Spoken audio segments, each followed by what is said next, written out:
Y bajan los casos de COVID, sí, pero lo que empieza a preocupar es que entre los positivos que hay, la variante Delta empieza a crecer. Andrea.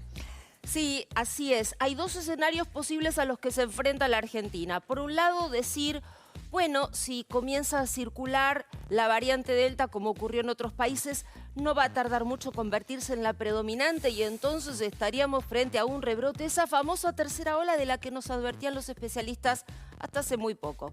El otro escenario es, pero ¿y si avanzamos en la vacunación y sostenemos los cuidados?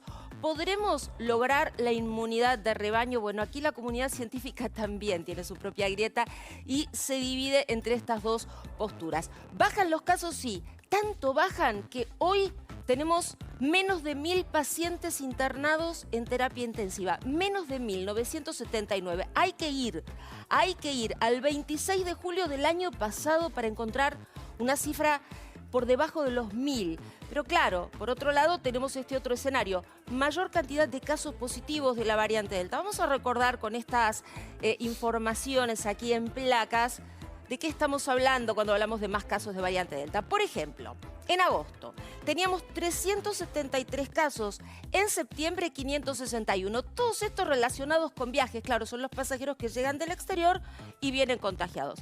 Pero ¿qué pasa con esta otra información, que es la que tiene que ver con los pacientes que no viajaron y que no tuvieron ningún tipo de nexo con alguien que hubiera salido de la Argentina?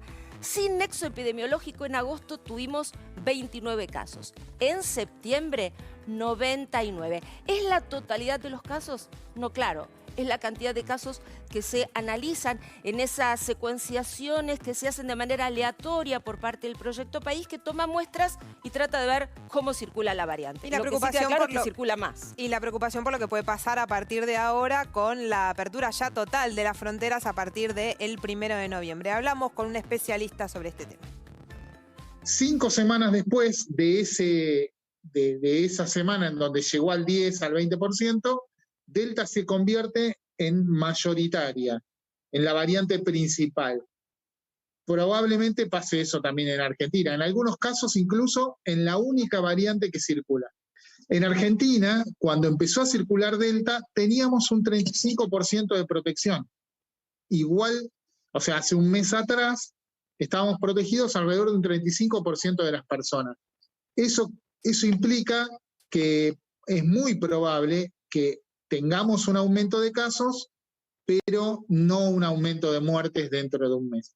Si nosotros podemos vacunar a una proporción importante de los niños con toda la población que ya hemos vacunado, antes en diciembre vamos a llegar a tener inmunidad de rebaño, vamos a llegar a tener el 75% de la población vacunada, con lo que va a ser todavía mucho más difícil que Delta genere brotes. Si me preguntás qué factor es el que va a influir, son las dos cosas. La vacunación va a evitar que haya muchas muertes y si mantenemos los cuidados no vamos a tener una ola o la ola va a ser mucho menor. Bueno, ahí está, planteado el desafío. Delta, más cantidad seguramente va a haber, pero también más cantidad de personas vacunadas. En vacunación venimos bien, no sé si en cuidados. Bueno, hablamos ahora de los casos de COVID en las últimas horas. 1086 los nuevos casos reportados hoy. 37 las víctimas fatales de las últimas 24 horas. En terapia intensiva hay 997 personas internadas con coronavirus. Y los porcentajes de ocupación de camas de terapia intensiva, en general 36%, a nivel nacional 41,7% en ambas.